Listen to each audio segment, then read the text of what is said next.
Karşındaki kişiyle göz kontağı kurmaya çalış. Ne hissettiğini anlamaya çalış. Gerçekten bak onun gözlerine. Devam.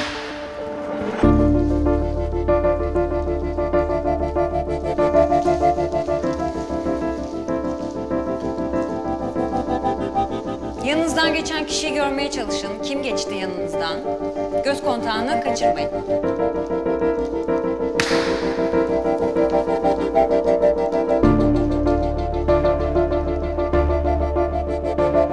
Devam. Daha hızlı yürüyoruz.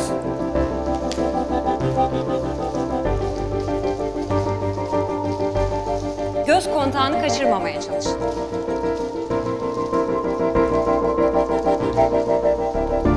Dur.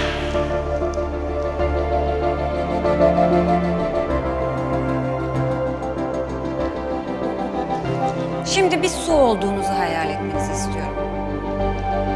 Yavaş yavaş başınızı oynatmaya başlayın.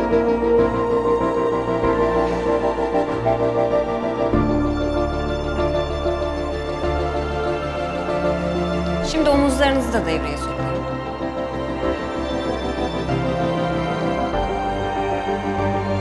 Şimdi kollar.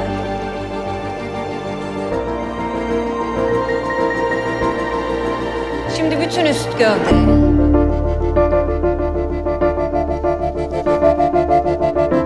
Nasıl bir su olduğunuzu hayal etmenizi istiyorum. Durgun bir su musunuz? Bir deniz misiniz? Okyanus musunuz? Ve bacaklar, ayak bilekleri, ayaklar.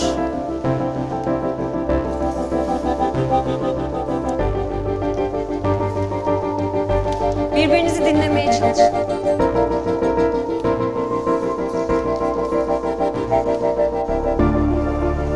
Uzaklaşın, yakınlaşın, yerleri kullanın, ortayı kullanın.